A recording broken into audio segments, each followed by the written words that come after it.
A segunda subdivisão do Antigo Testamento trata dos livros históricos, que basicamente falam sobre a posse da Terra Prometida e o povo de Israel colocando em prática tudo aquilo que havia sido dado como lei por Deus ao povo. E a grande parte da lei, dos rituais que foram dados, eles só puderam ser executados quando Israel tomou posse da Terra Prometida. E é isso que nós vamos ver a partir de agora.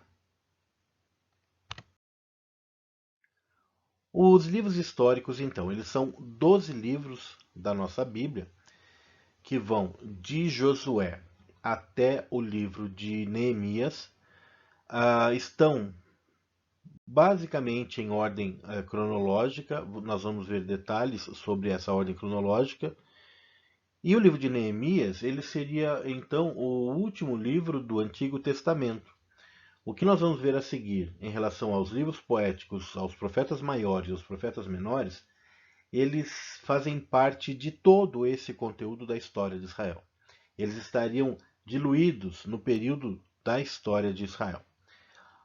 Começa narrando a posse da Terra Prometida, no livro de Josué, o estabelecimento do povo na terra, entre os livros de Juízes e Ruth, o governo de Israel sendo estabelecido em 1 Samuel, e a partir daí o governo ele passou a ser uma monarquia. Mas nós temos o reino em si em 1 e 2 Samuel, 1 e 2 Reis, 1 e 2 Crônicas, e nós temos a repatriação após o cativeiro babilônio nos livros de Esdras, Neemias e Esther. Vamos ver com um pouco mais de detalhe cada um desses livros, lembrando que ainda é o estudo panorâmico desses livros.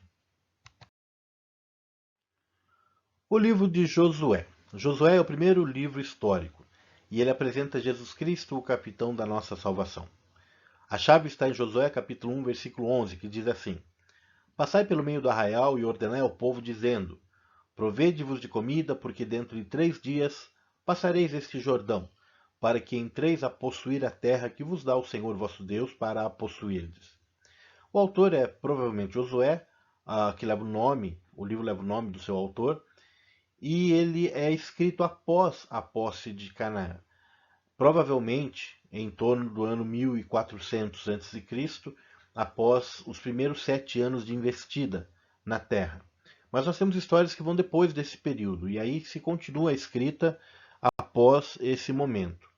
Então, em torno de 1400, 1390 a.C., escrito por Josué. O conteúdo. Josué conta a história da conquista de Canaã. Então, o propósito: o primeiro é mostrar como Israel estabeleceu-se em Canaã segundo a promessa de Deus. Segundo, que Deus pune o povo pelos pecados, e também que o povo de Deus é herdeiro da terra e os perversos são deserdados. Então, ali nós temos a narração de que Deus cumpriu aquilo que era a sua promessa, aquilo que parecia impossível aos olhos humanos, ele acontece através da liderança de um grande capitão, Josué, narra a história de como o povo de Deus, né, através do seu líder Josué, com um exército de ex-escravos, consegue vencer 31 reis nas suas formações armadas e eles treinados para a guerra, para o combate. Todos esses reinos caem à espada do povo de Deus. Então, mostrando que Deus ele está acima de qualquer expectativa humana e de qualquer perspectiva que nós possamos ter a respeito das situações que nós venhamos a enfrentar. Aquilo que Deus prometeu, ele irá cumprir. O tema, ele gira em torno das vitórias de Israel sob a mão do Senhor e o cumprimento das promessas do Senhor. A conquista e a divisão da terra de Canaã por sorte também é narrado no livro de Josué. O livro de Juízes. Juízes apresenta Jesus Cristo, nosso juiz libertador. O versículo-chave está em Juízes 17:6, que diz assim: Naqueles dias não havia rei em Israel. Cada um fazia o que parecia bem aos seus olhos. É interessante porque essa frase, esse versículo, aparece algumas vezes e está falando que o autor que está escrevendo o texto de Juízes está lembrando o tempo dos juízes. Então, provavelmente o autor é Samuel, nos dias em que o Senhor havia rejeitado Saul como rei e estabelecido um novo rei através de Davi, mas ainda haveria um tempo para que Davi assumisse o seu trono, nós vamos ver. Mas Samuel, ele parece querer justificar que havia um problema com o recém-formado reino, a recém-estabelecida monarquia, mas que se nós olhássemos para o passado, nós veríamos que naqueles dias em que não havia um rei, estava muito pior do que os tempos em que Samuel estava vivendo. Então parece que essa foi a motivação da escrita, né? São relatos históricos que Samuel ele lança a mão, ele escreve, e é provavelmente escrito após a nomeação e após a rejeição de Saul, né? Da parte de Deus. Um período aproximado do ano 1000 a.C. O conteúdo são ciclos de apostasia. Então nós temos no capítulo 1, nós temos até o capítulo 3 a conquista incompleta da terra e a desobediência e a derrota. Por quê? Porque nós dissemos que por sorte, né, foi dado a cada tribo a sua porção, que eles deveriam assumir, que eles deveriam se estabelecer. A investida militar de Josué, ela foi da seguinte forma: o exército ele cortou as terras de Canaã ao meio, do oriente para o ocidente, dividindo em norte e sul. E aí o exército ele vai pelo sul, vencendo os reinos que estavam estabelecidos ali, sobe para o norte, vence os reinos que estão estabelecidos ali, então ele causa uma divisão e aí ele passa a vencer os reinos individualmente. Foi uma estratégia fantástica. Só que em cada reino que havia sido conquistado, foi deixada uma guarnição militar para que tomasse conta daquele lugar. E depois, por sorte, cada tribo poderia levantar acampamento da Transjordânia onde se encontrava para ir até a terra que havia sido recebida por sorte, né, tirado na sorte, para que então ali eles pudessem eliminar todo aquele povo que estava ali e se estabelecer.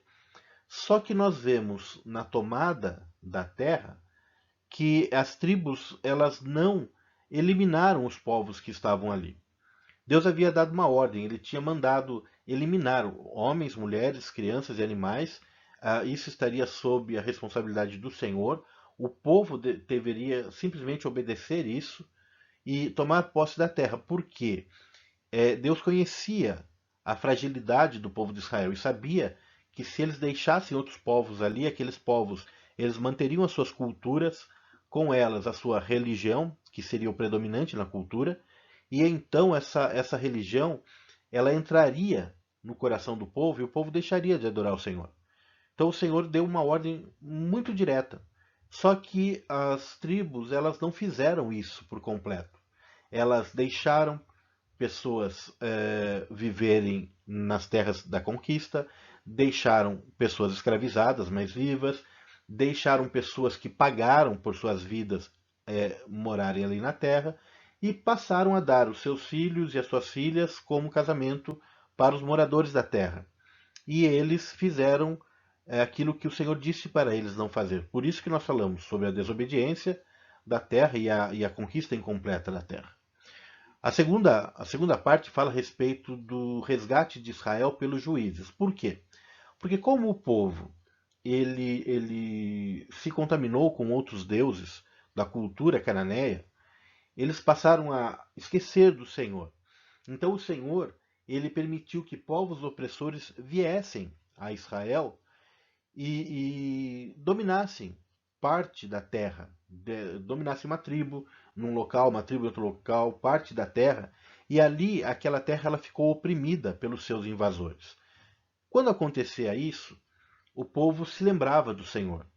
E em se lembrando do Senhor, o povo pedia que o Senhor levantasse um libertador, e assim o Senhor fez. O Senhor, num primeiro momento, ele levanta Otniel, para que Otniel possa ser o resgatador, possa ser ali o juiz que liberte aquele povo. Otniel, ele é da tribo de Judá e o seu nome significa leão de Deus. ele liberta o povo.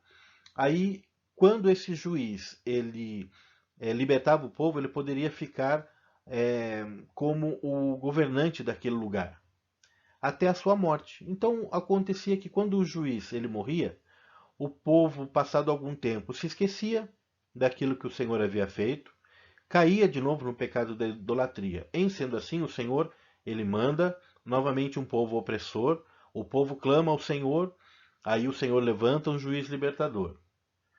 Em o governante que havia libertado, tendo morrido, o povo se esquece do Senhor, o Senhor manda um povo opressor. Quando o povo de Israel se sente oprimido, clama ao Senhor, o Senhor aí ele já endurece o coração para não libertar, e o povo clama mais intensamente ao Senhor. E dessa forma, nós temos 7 ciclos de apostasia nesse período chamado período dos juízes. O Senhor levanta ali os seus juízes, nós temos os juízes libertadores, mas nós temos juízes também sendo aqueles que estão fazendo esse papel durante um determinado período em Israel. Ao todo, nós temos aproximadamente 15, 16 juízes que são nomeados biblicamente. Mas os ciclos de apostasia, eles são 7 grandes ciclos de apostasia do povo de Israel. E ele termina, o livro de Juízes, ele termina com o fracasso moral de Israel.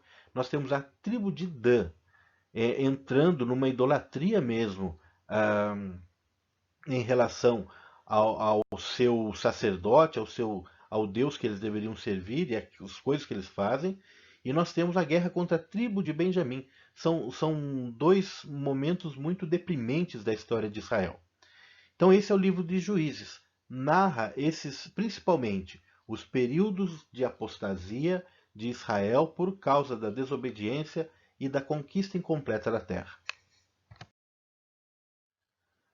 O livro de Ruth. Esse livro apresenta Jesus Cristo, nosso resgatador. A chave é Ruth, capítulo 1, versículo 16, que diz assim: Disse, porém, Ruth: Não me instes para que te abandone e deixe de seguir-te, porque aonde quer que tu fores, irei eu, e aonde quer que pousares, ali pousarei eu. O teu povo é o meu povo, e o teu Deus é o meu Deus. Onde quer que morreres, morrerei eu, e ali serei sepultada. Faça-me assim o Senhor, e outro tanto, se outra coisa que não seja a morte me separar de ti. A história de Ruth é uma história muito bonita no meio da história de Juízes, que é uma história de caos. Então, num determinado momento durante a história de Juízes, nós temos a história da família de Elimeleque, que vai buscar com sua esposa Noemi uma situação de vida melhor com os seus filhos na terra de Moabe. E lá os seus filhos se casam. Só que muito rapidamente, tanto Elimeleque quanto seus filhos Malom e Quilion, eles morrem. E fica somente Noemi, a esposa viúva de Elimeleque, com as noras, a Orfa e a Ruth.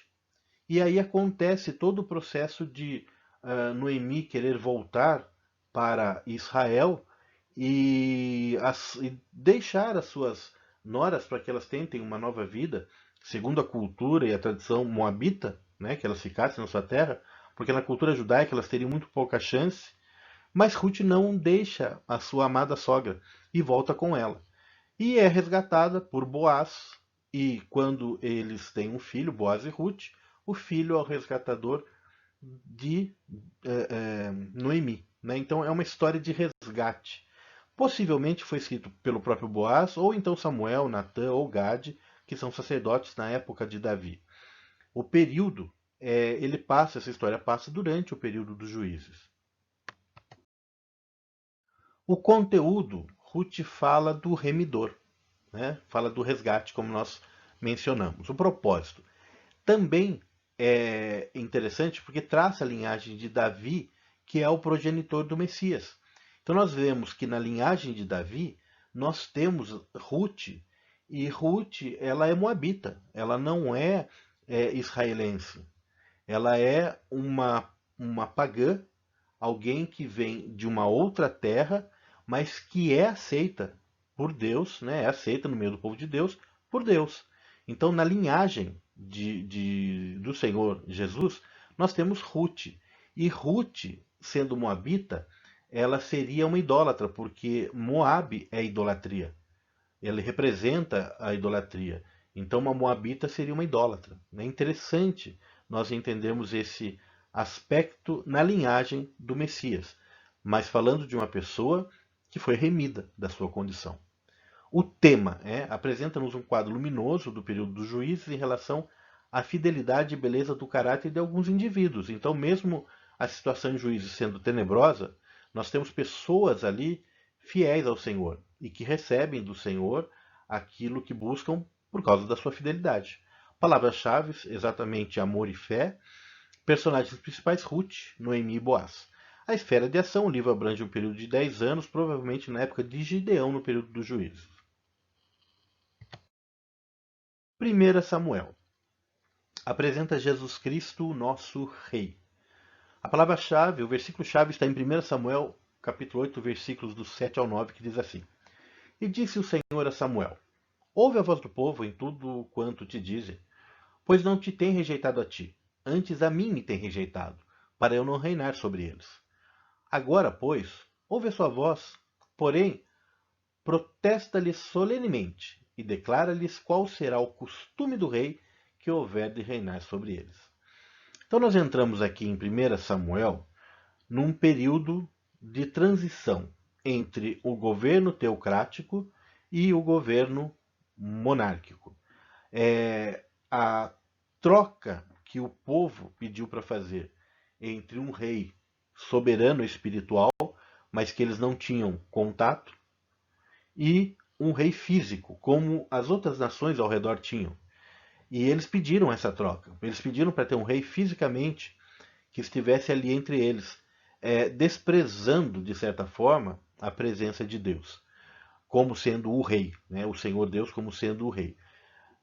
Vale aqui lembrar que no livro de Deuteronômio, no Pentateuco, o Senhor havia prometido que quando o povo tomasse posse da terra, eles poderiam ter um rei, sim. Poderiam ter juízes, e nós vimos o período dos juízes. E eles poderiam ter um rei. Mas esse rei, ele não deveria substituir ao Senhor. Não deveria substituir a posição de Deus sobre o seu povo. E deveria ser um líder político, militar, mas não o espiritual e o soberano. Mas o povo pediu a troca do rei por não ter relacionamento com Deus. E isso foi algo que magoou o coração do Senhor. Por isso o texto-chave foi o apresentado.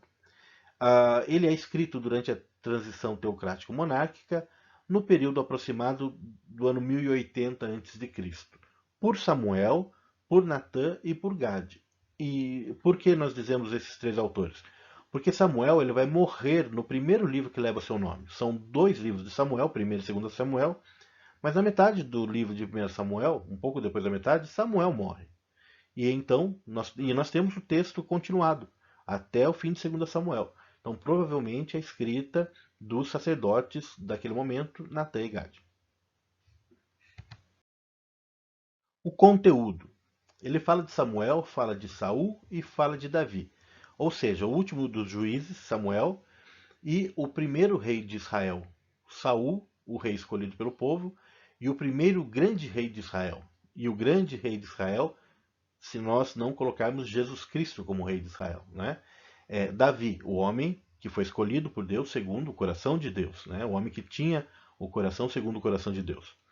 O tema é um livro de transição, é a passagem do governo de Israel por juízes ao governo por reis. E do governo de Deus, rei invisível, para o governo civil, humano, o rei visível, né? Como nós comentamos. A esfera de ação vai desde o nascimento de Samuel até a morte de Saul, abrangendo um período de 115 anos, mais ou menos de 1171 a 1056 a.C. Então nós temos no início a história de Ana, com a história de Samuel, e Samuel sendo entregue a Eli, para ser criado por Eli. Temos toda a história ali do final da linhagem de Eli, da casa de Arão como sendo sacerdote, e aí Samuel assumindo como sacerdote, mas Samuel sendo o último sacerdote e juiz também, né? E passando então para o reino como rei, com Saul e depois com Davi. Mas 1 Samuel, Davi é ungido, escolhido pelo Senhor como rei e é ungido, mas só toma posse no livro que está, 2 Samuel, está registrado isso no livro de 2 Samuel. A história gira em torno de três pessoas, que é Samuel, o último dos juízes, Saul, o primeiro rei de Israel, e Davi, o rei modelo de Israel. 2 Samuel apresenta Jesus Cristo, nosso rei. Né? Também como 1 Samuel, a chave aqui é 2 Samuel 5,12, que diz assim: E entendeu Davi que o Senhor o confirmara rei sobre Israel e que exaltara o seu reino por amor do seu povo. Então nós temos aqui em 2 Samuel, todo ele, a história do reinado de Davi. Os autores são Natan e Gad, provavelmente acrescentados nos escritos de Samuel algum tempo depois, né? Junta-se com o material de Samuel. No princípio, todos esses escritos de 1 e 2 Samuel eles formavam um só volume, e isso foi dividido numa ocasião de compilação, de cópia, de tradução, e ficou separado em duas partes. Período aproximadamente no ano 1050 a.C.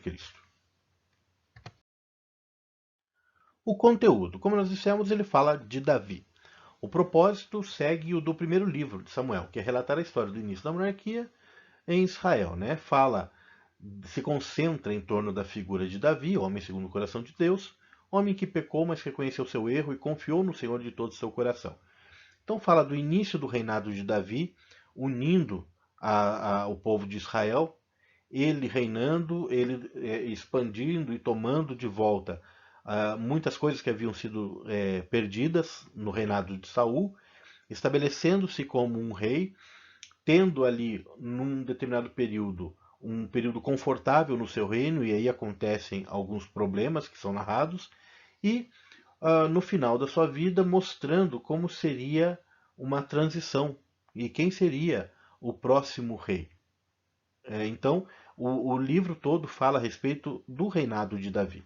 A esfera de ação vai desde a morte de Saul até a compra do local para a construção do templo, abrangendo um período de 37 anos. Davi, ele reina durante 40 anos.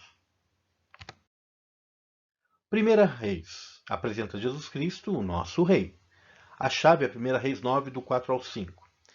E se tu andares perante mim como andou Davi teu pai, com inteireza de coração e com sinceridade para fazer segundo tudo o que te mandei, e guardares os meus estatutos e os meus juízos, então confirmarei o trono do teu reino sobre Israel para sempre. Como falei acerca de teu pai, Davi, dizendo, não te faltará sucessor sobre o trono de Israel. Então a chave de 1 Reis é exatamente Salomão sendo ali constituído por Deus para ser o sucessor de Davi. O autor provavelmente é Jeremias, tá? Mas provavelmente ele compilou textos que haviam sido escritos por Natan e Gad ou outros sacerdotes desse período, e Jeremias, já na época próximo ao momento em que Israel vai ser levado cativo pela Babilônia, um tempo futuro aí, aproximadamente 400 anos após o tempo relatado, né? Jeremias escreve acerca daquilo que havia acontecido nos reinos de Israel e de Judá, o reino de Israel dividido. Ele foi escrito provavelmente nesse período, antes ou até mesmo no início do exílio de Judá, em Jerusalém, ou no Egito, ou na Babilônia, o local da escrita. O período, provavelmente entre os anos 600 ou 500 a.C., é incerto. Só que esse material ele chegou às mãos de Esdras, para que Esdras pudesse depois separar esse material para fazer parte do texto do Antigo Testamento. Então, provavelmente, esse texto escrito ele foi num período próximo, anterior ao cativeiro babilônico. O conteúdo. 1 Reis conta a história do rei Salomão e o início do reino dividido de Israel. O personagem heróico de 1 Reis é o grande profeta Elias, o profeta que deu início ao ministério profético, com o ministério de alertar o povo e de dar uma direção para o povo a respeito das coisas que estavam acontecendo, que estavam erradas e que precisavam ser consertados. Nós tivemos outros personagens que profetizaram, que foram profetas antes desse período, mas o ministério profético levantado por Deus para esse fim começa com o profeta Elias. Ele é o pai do ministério profético. O propósito de 1 Reis é mostrar a mudança política em Israel decorrente das condições religiosas. Isso se mostra não pelos incidentes que são evidenciados, mas pelo modo que os livros julgam os vários reis como maus e bons. É interessante, porque Jeremias, como sendo um profeta, ele aponta, ele diz, olha, aconteceu isso nesse reinado e esse rei ele foi bom. Aconteceu isso nesse reinado e esse rei ele foi ruim. Porque o rei ele também tinha os seus próprios materiais que dizem a respeito à sua autobiografia. Os reis faziam isso, né? Só que o rei ele mandava o autor escrever aquilo que ele quisesse. Vai colocar aí o que eu estou mandando, porque eu quero ser conhecido dessa forma. E o profeta Jeremias, escrevendo, ele está obedecendo simplesmente à ordem do Senhor, a revelação de Deus. Mostra o porquê que o povo foi dividido, o que aconteceu com os reis de Israel. Os 20 reis de Israel foram todos ruins, apóstatas, negaram ao Senhor. E no reino de Judá, nós tivemos 8 reis que se mantiveram diante do Senhor como sendo filhos de Deus, como tendo Deus como seu Senhor. E o reino de Judá ele é responsável por manter a promessa que foi dada a Davi sobre seu trono. Por isso o texto que nós lemos. O tema. Nesse livro são apresentados os últimos dias do rei Davi, o reinado do rei Salomão durante 40 anos, mostrando a glória durante os 20 primeiros anos, e a decadência do reinado de Israel nesse período, o que culminou na divisão do reino em duas partes. Então Salomão ele foi o homem mais sábio do mundo nos 20 primeiros anos do seu reinado. Nos 20 últimos anos do seu reinado, ele não usou essa sabedoria que Deus tinha dado para ele e fez muitas coisas erradas, se encontrou inclusive apostatando da própria fé, e no final da sua vida ele reconhece os erros dele e ele fala sobre as vaidades do homem nos seus escritos, que nós vamos estudar mais à frente. Segunda Reis, ele continua a narrativa, né? Ele apresenta Jesus Cristo, nosso rei. O texto, Segunda Reis 17, do 13 ao 14, diz assim: E o Senhor advertiu a Israel e a Judá, pelo ministério de todos os profetas e de todos os videntes, dizendo: Convertei-vos de vossos maus caminhos, e guardai os meus mandamentos e os meus estatutos, conforme toda a lei que ordenei a vossos pais e que eu vos enviei pelo ministério dos meus servos, os profetas. Porém, não deram ouvidos, antes endureceram a sua cerviz, como seus pais que não creram no Senhor seu Deus. Então, Jeremias ele continua escrevendo porque ele tinha uma intenção dada por Deus a ele para relatar a história dos reinos de Israel. E ele escreve ali, provavelmente ainda nesse período de exílio babilônico, pré-exílio, exílio babilônico, no período de 600 a 500 a.C., mostrando essa história e mostra profetas sendo levantados nesse momento. Fala a respeito de profetas, mostra ali Elias, mostra Eliseu, mas o ministério profético ele vai continuar. E nós vamos ver depois os livros dos profetas, tanto os maiores quanto os menores. O conteúdo. Segunda Reis fala de reis bons e reis maus. Personagens heróicos, né, o profeta Elias e o seu sucessor Eliseu. Então o propósito, em continuidade à Primeira Reis, é mostrar a mudança política em Israel decorrente das condições religiosas de apostasia, de você ter uma miscigenação cultural e aceitar o paganismo dentro da religião que Deus havia proibido que isso acontecesse. Os reis de Israel chegaram, os reis de Judá chegaram a colocar deuses estranhos dentro do templo. Né? Então foi algo terrível diante do Senhor que culminou no exílio babilônio. Né? O tema. Nesse livro aprendemos a história de Israel sobre os reis. Apesar de governarem muitos reis de caráter reto, a história da maior parte deles é de governos maus e iníquos. Segunda Reis termina com o cativeiro babilônio. Termina com a trágica história de Nabucodonosor levando cativo Judá e depredando o templo do Senhor. É um relato muito melancólico aquilo que nós vemos. Primeira Crônicas. O termo Primeira Crônicas vem de Chronicon, que foi dado quando da tradução é, em latim, mas o nome original seria Dibrei-Hayamin, que significa coisa dos dias, né? Palavras omitidas. Então seria como um atos dos dias. O livro de Crônicas apresenta Jesus Cristo, o nosso rei, assim como Primeira Reis, assim como Segunda Reis, apresenta Jesus Cristo, o nosso rei. A chave é 1 Crônicas 14:2, e entendeu Davi que o Senhor tinha confirmado rei sobre Israel, porque o seu reino tinha sido muito exaltado por amor do seu povo Israel. O autor, nesse caso, ele é Esdras.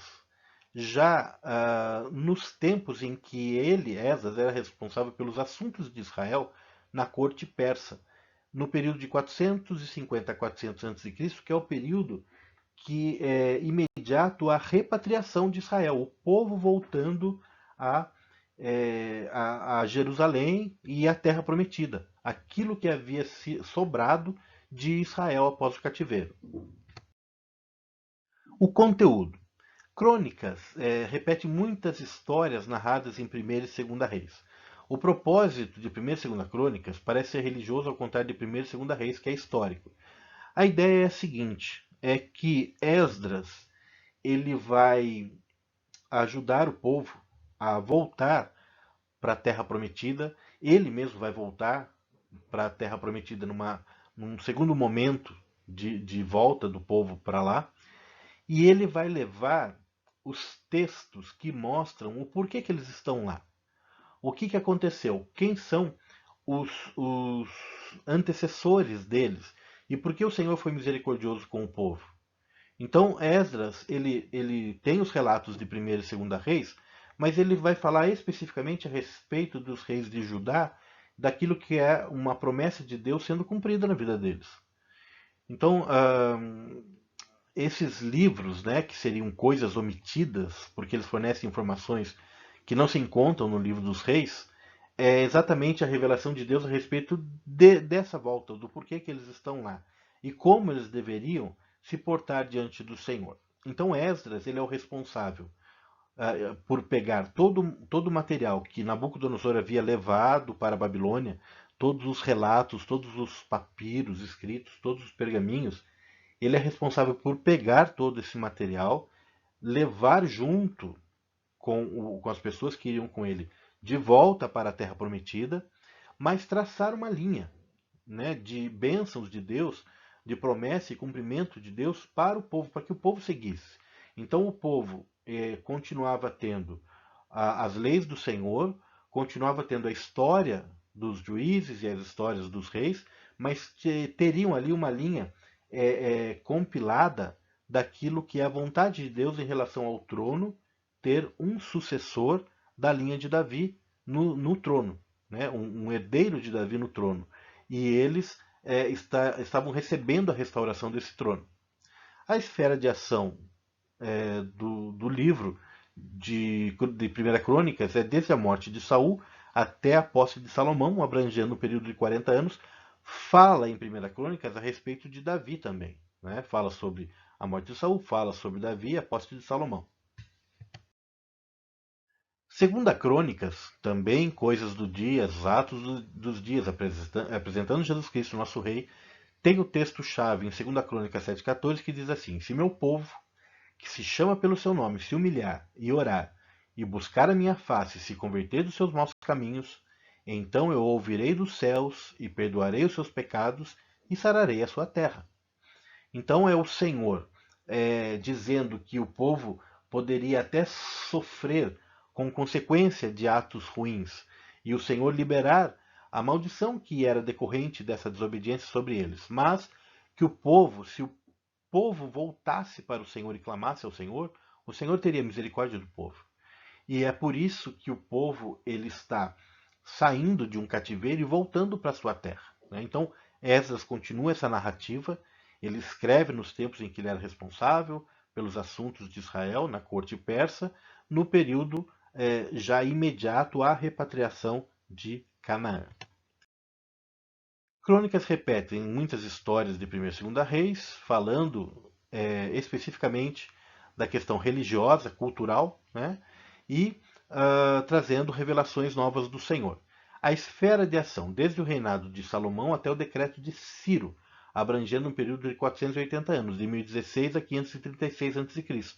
Então vai desde Salomão tomar posse, os seus 40 anos de reinado, a sucessão do trono com a divisão do reino, as coisas que acontecem em relação ao reino de Judá e o seu cativeiro babilônio. Mas, imediatamente, é colocado ali o decreto de Ciro falando a respeito da repatriação de Israel em Canaã. O livro de Esdras apresenta Jesus Cristo, o nosso restaurador. Versículo-chave, Esdras capítulo 6, versículos do 21 ao 22. Assim comeram a Páscoa os filhos de Israel que tinham voltado do cativeiro, com todos os que com eles se apartaram da imundície dos gentios da terra, para buscarem o Senhor Deus de Israel. E celebraram a festa dos pães asmos por 7 dias com alegria, porque o Senhor os tinha alegrado. E tinha mudado o coração do rei da Síria a favor deles, para lhes fortalecer as mãos na obra da casa de Deus, o Deus de Israel.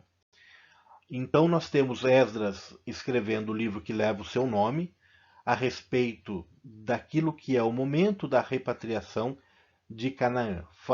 O livro traz a história narrada dessa repatriação. É escrito no período da repatriação em Jerusalém, escrito em Jerusalém, e o período vai de 430 a 400 a.C. O conteúdo. Esdras conta a volta do cativeiro. A mensagem espiritual, né? O poder da palavra de Deus na vida humana, referido como a palavra de Deus, o livro de Moisés, os mandamentos, a lei do Senhor. Então a mensagem de se buscar a palavra de Deus para se obter a resposta e obter já aquilo que Deus quer nos dar como informações do que nós devemos fazer. O tema, a ideia predominante dessas é a restauração do povo, do culto a Deus, da lei e da reconstrução do templo.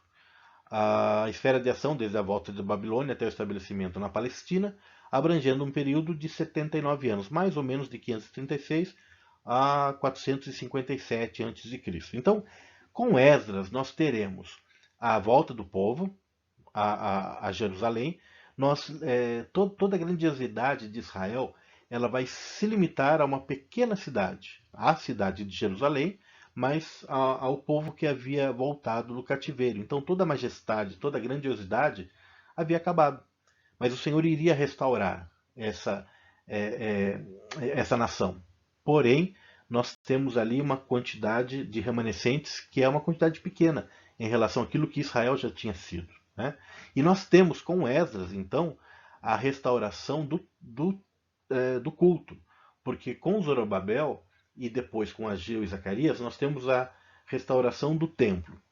Esdras, então, ele chega, no momento em que ele chega a Israel, já repatriado em Jerusalém ali, ele vê o templo, mas o culto ainda não havia sido restabelecido. Então, com Esdras, nós temos a restauração do culto ao Senhor. E depois Esdras vai narrar a história de Neemias e, com essa história, falar sobre a restauração dos muros, da segurança de estar nos domínios do Senhor.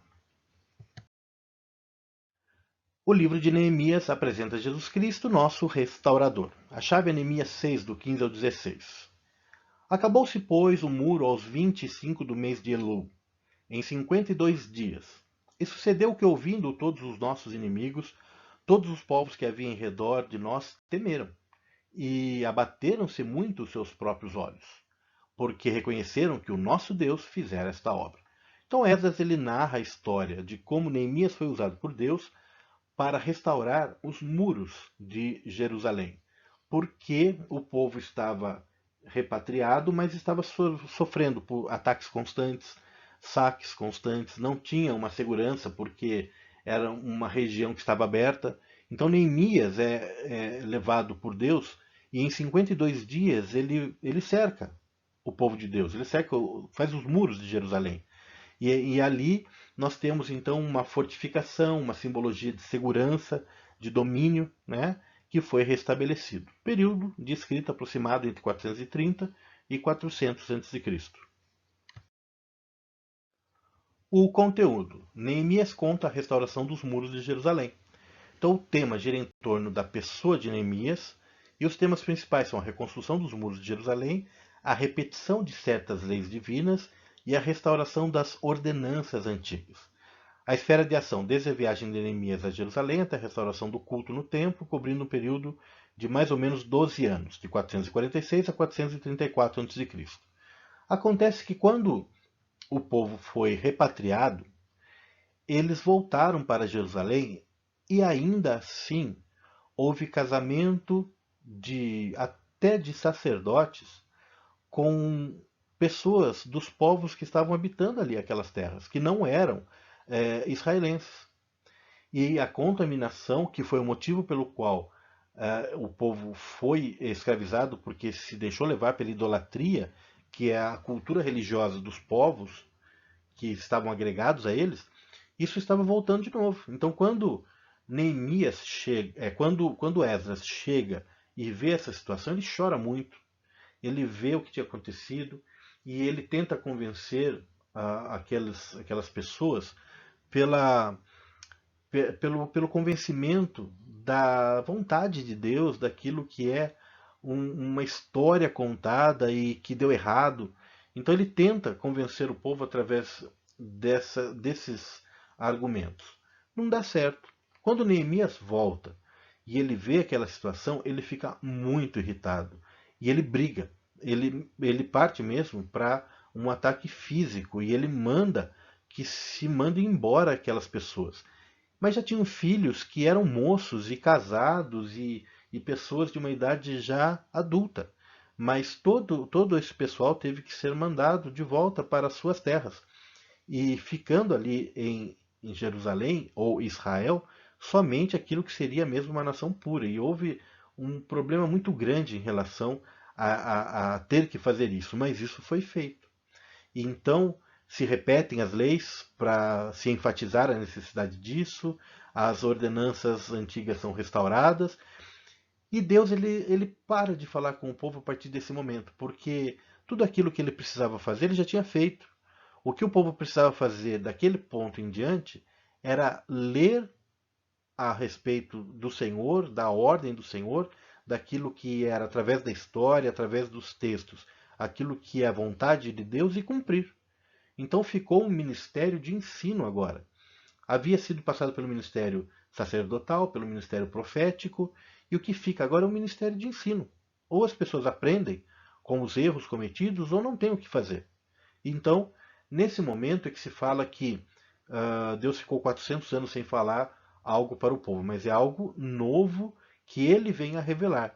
Mas Deus ele se revelou durante esses 400 anos através da sua lei, através dos textos escritos para que eles aprendessem. Se deu certo ou não, nós vamos estar vendo na sequência dos estudos dos outros livros. Finalizaremos agora com a história do livro de Esther. O livro de Esther apresenta Jesus Cristo, nosso advogado. O versículo-chave está em Esther 4,14 e diz assim: Porque se de todo te calares neste tempo, socorro e livramento de outra parte sairá para os judeus. Mas tu e a casa do teu pai perecereis. E quem sabe se para tal tempo como esse chegastes a este reino. Então é um momento em que Esther ela é levada a pensar no motivo pelo qual ela foi estabelecida rainha ali na Pérsia, né, como sendo a esposa do rei. E é um momento muito difícil de perseguição que o povo de Israel passa. E ela é levantada como intercessora junto ao seu marido. Mas antes disso, ela se consagra diante do Senhor. Então é uma história fantástica de rendição diante do Senhor, de consagração diante do Senhor, de alguém que se coloca como sendo intercessora e o Senhor trazendo o êxito diante de toda a situação. O autor provavelmente é Mordecai, o tio de Esther, né, ou Mardoqueu, e essa história se encaixa entre os capítulos 6 e 7 de Esdras, como nós já comentamos. É uma história que passa ali no período entre 480 e 450 a.C. Conteúdo: Esther salva seu povo da morte. Então a mensagem, né, sem dúvida, ocupa um lugar na palavra de Deus por seu ensino velado da providência protetora em conjunção com o povo de Deus e a certeza da retribuição que alcança seus inimigos, embora Deus não seja mencionado no livro de Esther. É interessante que Deus, a lei, não é mencionado, mas a ação de Deus, a prática de se render e se buscar ao Senhor e aquilo que é o Senhor agindo no meio do povo é latente. Isso é notório no livro. Né? E Deus trazendo livramento ao seu povo. A esfera de ação, o livro de Ruth acontece entre os capítulos de Esdras que nós falamos, antes deles partirem para Jerusalém, mais ou menos de 56, mais ou menos 56 anos depois do primeiro retorno com Zorobabel, em 536 a.C., que seria mais ou menos em 480 a.C. Então é o período provável da história de Esther, entre a primeira e a segunda volta para Jerusalém. Ok, tivemos um panorama a respeito dos livros históricos e nós veremos na sequência agora, entre os livros poéticos e os profetas maiores e menores, textos que fazem parte ainda do período da história de Israel. Mas aí já direcionando os estudos para situações específicas. Caso haja o interesse, a Academia Bíblica tem a matéria de livros históricos. E nessa matéria se estuda exaustivamente cada um dos 12 livros que compõem a divisão dos livros históricos.